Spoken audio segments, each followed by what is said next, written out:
This is Pawan Pandey. Welcome to my YouTube channel Pandey Indian education. आज की videos में हम लोग क्लास 10th का important chapter acid base salt का पार्ट 2 देखने वाले हैं। फर्स्ट पार्ट में हम लोग एसिड्स के बारे में जाने थे कि एसिड्स होता क्या है, उसका क्या क्लासिफिकेशन है, क्या वीक एसिड्स हैं, क्या बेस स्ट्रॉन्ग एसिड्स हैं और डिफरेंस बिटवीन स्ट्रॉन्ग एसिड्स और वीक एसिड्स के बारे में पढ़े थे। साथ साथ केमिकल रिएक्शन भी पढ़े थे, यानी कि reaction with metals and reaction with hydrogen carbonate. ठीक है, तो आज के वीडियोस में हम लोग सिर्फ बेस के बारे में और reaction of acids with base के बारे में पढ़ने वाले हैं। इस वीडियोस को देखने के बाद आपका इस चैप्टर से दो टॉपिक क्लियर हो जाएंगे, एसिड्स और बेस। क्योंकि हम तो पढ़ाएंगे बेस, लेकिन आपको लिंक करते जाएंगे पहले पार्ट्स एसिड से। ठीक है, और ये वीडियोस काफी बड़ा नहीं होगा, आपके लिए बहुत छोटा होगा और आप पूरे मन से पढ़िएगा तो आपके लिए एक देखते भर में खत्म हो जाएगा। ठीक है, तो आपसे एक ही रिक्वेस्ट है कि वीडियोस पसंद आता है तो वीडियोस को लाइक कीजिएगा और अपने दोस्तों तक शेयर कीजिएगा। ठीक है, और आप हमारे चैनल पे नए होंगे तो चैनल को सब्सक्राइब कर दीजिएगा ताकि आपको इंफॉर्मेशन अपडेट मिलते रहेंगे, और कर दिए होंगे पहले से तो उसके लिए आपको ढेर सारी धन्यवाद। ठीक है, अब हम लोग पढ़ना स्टार्ट करते हैं बिना टाइम वेस्ट किए हुए बेस के बारे में। तो हम लोग पढ़े थे एसिड्स के बारे में, तो एसिड्स होता क्या है। तो एसिड्स के बारे में हम लोग पढ़े थे कि एसिड्स वो होता है जो सौर होता है, जो ब्लू लिटमस को रेड में कन्वर्ट कर देता है, उसी को हम लोग बोलते हैं। अब यहाँ पर हम लोग डिफिनेशन जब बेस का पढ़ेंगे तो सेम एसिड जैसा ही होगा। चलिए देखते हैं। जैसे हमारा बेस का डिफिनेशन यहाँ पे लिखा गया है, a chemical substance which have a bitter taste. Bitter taste किसका होता है, तो बेस का होता है। आर सॉपी टू टच, जब उसको छुएगा मतलब उसको जब महसूस कीजिएगा, पकड़िएगा तो रुखरा महसूस होगा सोपी जैसा। And turn red litmus into blue, जैसे कि एसिड था तो एसिड में ब्लू लिटमस रेड में कन्वर्ट हो जा रहा था, यहाँ पे रेड लिटमस ब्लू में हो जा रहा है। तो B for base, B for blue, B for bitter and B for blue. तो बेस का आपको पहचान हो जाना चाहिए कि बेस का टेस्ट कैसा होता है, बिटर होता है। वो कैसा लिटमस को कन्वर्ट करता है, तो रेड लिटमस को ब्लू में कन्वर्ट करता है और उसका टेस्ट बिटर होता है, सोपी टू टच होता है। और यहाँ पे लिखा गया है a base is a substance which dissolves in water and to produce hydroxide ions. Hydroxide ions को हम लोग OH- से डिनोट करते हैं। तो यहाँ पे बताया ये जा रहा है कि जब हम लोग कोई बेस को जब पानी में डिसॉल्व करते हैं तो हमको प्रोड्यूस क्या करता है, हाइड्रोक्साइड आयंस को करता है। जैसे कि हम लोग एसिड्स के बारे में पढ़े थे वैसे ही यहाँ पे बेस का डिफिनेशन था। ठीक है, अब हम लोग क्लासिफिकेशन ऑफ बेस के बारे में पढ़ते हैं। तो यहाँ पे हमारा स्ट्रॉन्ग बेस और वीक बेस दिया हुआ है। जब हम लोग क्लासिफिकेशन ऑफ एसिड्स के बारे में बात किए थे तो क्लासिफिकेशन ऑफ एसिड्स में हम लोग मिनरल एसिड्स और ऑर्गेनिक एसिड्स के बारे में पढ़े थे। जब हम लोग मिनरल एसिड्स का डिफिनेशन करेंगे तो होगा the acids which are prepared from the minerals of the earth is called mineral acids, यानी कि जो अर्थ के मिनरल से बनते हैं उसको हम लोग मिनरल एसिड्स बोलते हैं। और जो acids which are present in animal और plant that are occurring in nature is called organic acids, यानी कि जो प्लांट और एनिमल में जो एसिड्स होते हैं और उससे हम लोग ऑकरिंग करते हैं नेचर से, उसको हम लोग ऑर्गेनिक एसिड्स बोलते हैं। और जो अर्थ के मिनरल से बनता है उसको हम लोग मिनरल एसिड्स बोलते हैं। आए थे जो हमारे मिनरल एसिड्स होते हैं वही स्ट्रॉन्ग एसिड्स होते हैं, और स्ट्रॉन्ग एसिड्स वही होता है जो लार्ज अमाउंट में H आयन मतलब हाइड्रोजन आयन को डिसोसिएट करता है। ठीक है, सॉल्यूशन में, और जो लेस अमाउंट में करता है पार्शियली डिसोसिएट करता है उसको हम लोग वीक एसिड्स बोलते हैं। स्ट्रॉन्ग एसिड्स में हम लोग का ऑर्गेनिक मिनरल एसिड्स होते हैं। एग्जांपल के तौर पे बतला दिए थे, जैसे हाइड्रोक्लोरिक एसिड्स हुआ, ये हमारा स्ट्रॉन्ग एसिड्स। सीधे पढ़ने वाले स्ट्रॉन्ग बेस और वीक बेस के बारे में, तो डिफिनेशन को लिंक कीजिएगा जब स्ट्रॉन्ग एसिड्स और वीक एसिड्स से, तो सेम होगा। यहाँ पे लिखा गया है a base which completely ionize in solution of water, यानी कि एक बेस है जो कंप्लीटली आयोनाइज होता है वाटर में and produce large amount of OH। जब हाइड्रोक्साइड आयन को लार्ज अमाउंट में प्रोड्यूस करेगा तो उसको हम लोग स्ट्रॉन्ग बेस बोलेंगे। जहां कि हम स्ट्रॉन्ग एसिड्स में H प्लस आयन को लार्ज अमाउंट में बोल रहे थे, वो यहाँ पे हाइड्रोक्साइड आयंस हो गया। तो यहाँ पे सेम ऑप्शन है। और इसका एग्जांपल की जब बात करेंगे तो सोडियम हाइड्रोक्साइड और पोटेशियम हाइड्रोक्साइड स्ट्रॉन्ग बेस के नाम पर हो जाएंगे। वीक बेस का जब डेफिनेशन करेंगे, a base which is partially ionized in water and thus produce a small amount of OH, यानी कि एक जो पानी में आयोनाइज हो गए तो पार्शियली आयोनाइज हो गए, ठीक है, और प्रोड्यूस करे small amount of hydroxide ion, उसी को हम लोग क्या बोलेंगे, वीक बेस बोलेंगे। और वीक बेस में हमारा एग्जांपल है कैल्शियम हाइड्रोक्साइड्स और अमोनियम हाइड्रोक्साइड्स।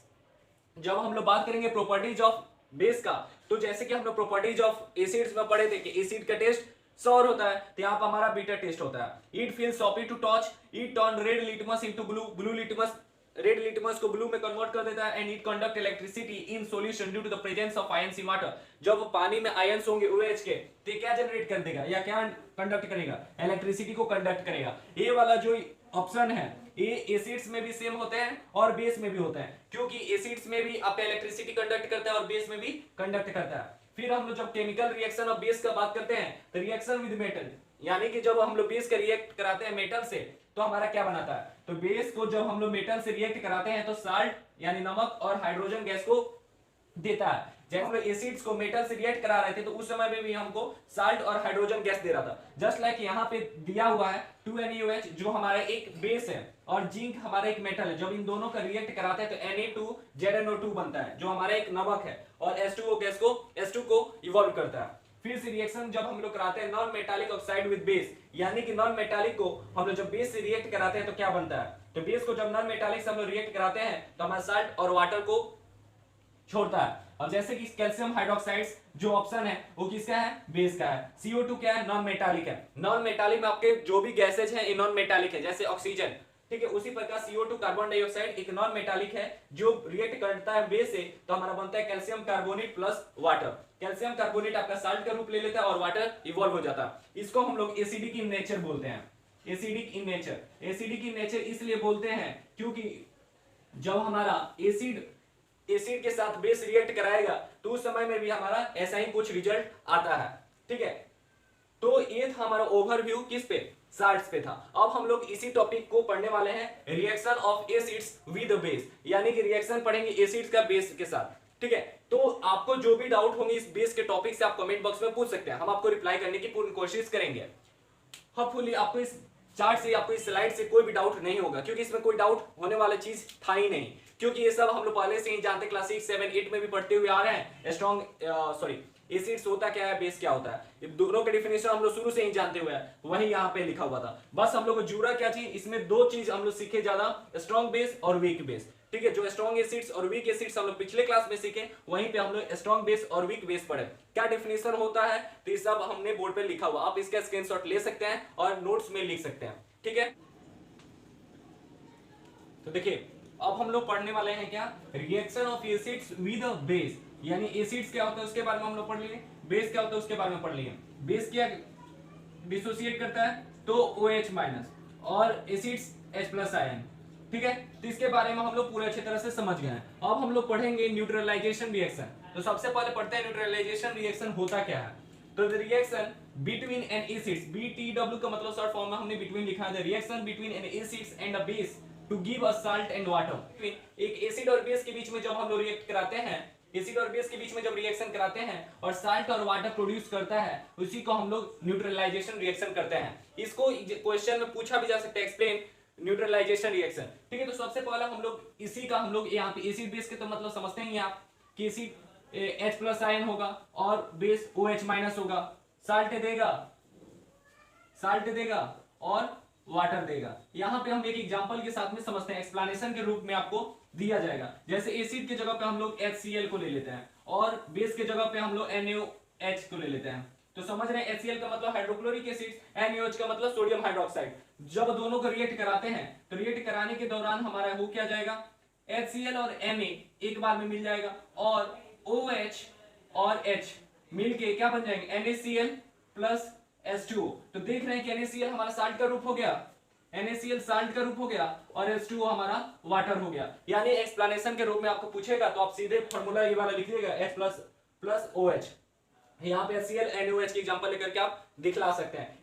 HCl NaOH को ही मत दिखाइएगा, और भी बहुत सारे ऑप्शन होते हैं, आप कर लीजिएगा। हमने आपको एक परफेक्ट एग्जांपल के दौरान बतला दिया, ऐसे क्वेश्चन आपसे पूछे जा सकते हैं। फिर हम लोग से क्वेश्चन है similarities among acids and base, यानी कि जब दो टॉपिक के बारे में पढ़े तो उसके बीच में हम लोग को क्या जाना है, सिमिलरिटी जाना है। तो हम लोग जब एसिड्स के बारे में पढ़े, बेस के बारे में पढ़े, तो दोनों को लिंक करके पढ़ रहे थे। यहाँ पर देखिएगा सब पीछे पढ़ा हुआ है, यहाँ पे है ऑल एसिड्स है सिमिलर केमिकल प्रॉपर्टीज। जितने एसिड्स हैं उनके पास सबका तो केमिकल प्रॉपर्टी सेम ही होगा। All acids generate hydrogen gas on reacting with metals, so hydrogen gas is common to all acids। यानी जितने एसिड्स होते हैं जब मेटल से हम लोग रिएक्ट कराते हैं तो हाइड्रोजन गैस ही इवॉल्व करता है। तो हाइड्रोजन गैस जब इवॉल्व करता है तो यानी कि हाइड्रोजन इवॉल्व करता है तो हमारा सब क्या हो गए, कॉमन एसिड्स हो गए, यानी कि all acids are common. It produce H+ ion in solution, it produces H+ ion in solution which are responsible for their acidic properties. अब एसिडिक प्रॉपर्टीज के लिए हमको क्या चाहिए था, H प्लस आयन। अगर वो H माइनस दिखाएगा तो क्या हम उसको एसिडिक बोलेंगे, नहीं बोलेंगे। क्यों नहीं बोलेंगे, क्योंकि हमारे एसिडिक के लिए H प्लस आयन हमको चाहिए।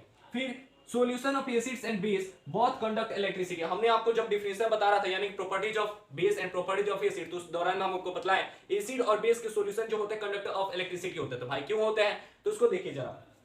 Solution of acids and base both conduct electricity as both as acids and both base dissociate into H plus ion and OH ions respectively। यहाँ पे लिख लीजिएगा, नहीं तो कहिएगा सर वहां पे तो कुछ लिखे थे यहाँ पे कुछ लिख दिया। यानी रिस्पेक्टिवली का मतलब हुआ कि जब हमारा एसिड्स होगा तो हमारे H प्लस आयन को डिसोसिएट करेगा और बेस होगा तो हमारा OH माइनस को डिसोसिएट करेगा। ठीक है, हम देखिए हम आपको एकदम परफेक्ट वे में पढ़ा रहे हैं, आपको ज्यादा टाइम नहीं लेना चाहते हैं, इसलिए आपको पूरा एक बोर्ड भर दे रहे हैं। और आप चाहें तो इसका स्क्रीनशॉट ले सकते हैं, कॉपी में नोट कर सकते हैं, एक बार रिवीजन करके जाइए, आप पूरा एग्जाम में फोड़ दीजिएगा, पूरा क्वेश्चन बना दीजिएगा। इतना अच्छी तरह से हम आपको क्वेश्चन दे रहे हैं।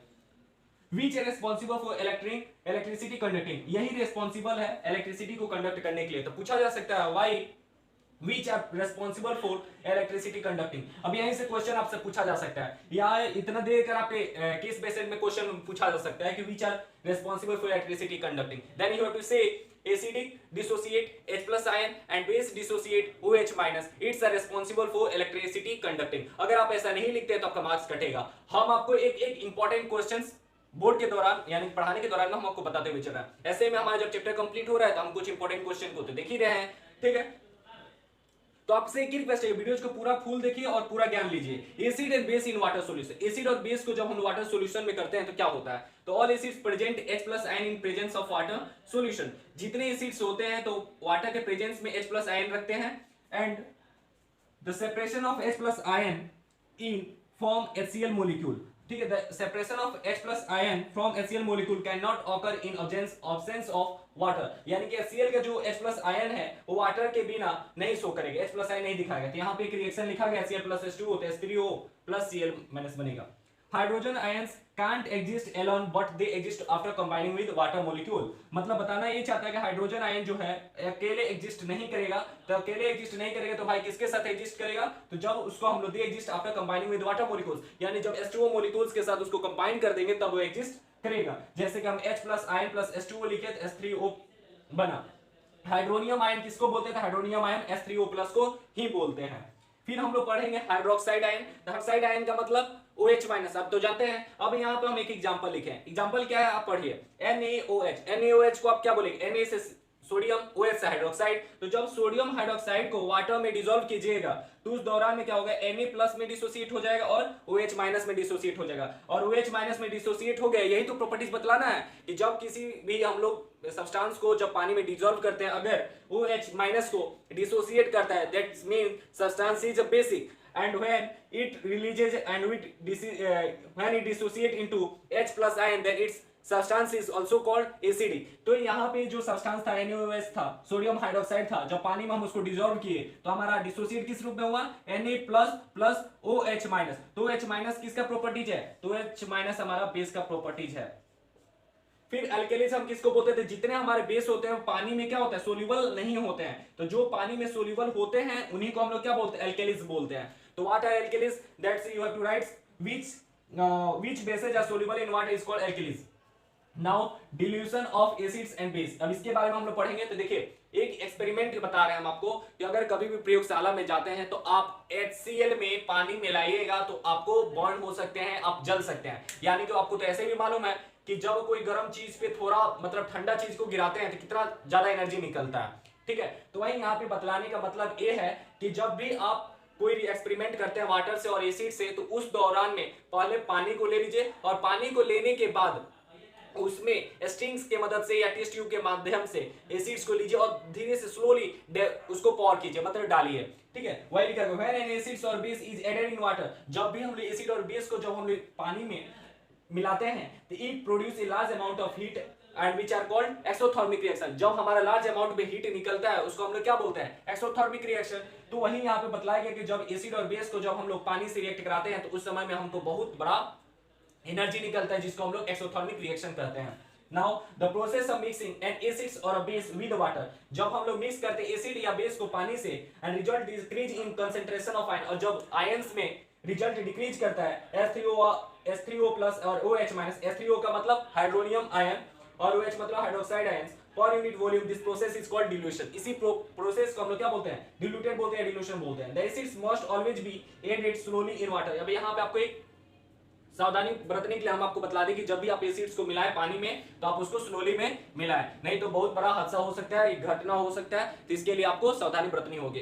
ठीक है, तो ये सब पार्ट 2 में हमने क्या सीखा, इस पार्ट 2 में हमने बेस के बारे में और reaction of acids with base के बारे में अच्छी तरह से पढ़ा। होपफुली आपको इस वीडियो से कोई भी डाउट नहीं होगा, अगर होगा भी तो आप कमेंट बॉक्स में पूछ सकते हैं, हम आपके कमेंट को जरूर रिप्लाई देंगे और अगले पार्ट्स में बतलाने की कोशिश करेंगे। ठीक है, तो फिर मिलते हैं हम अगले वीडियोज में, तब तक के लिए stay safe, stay at home.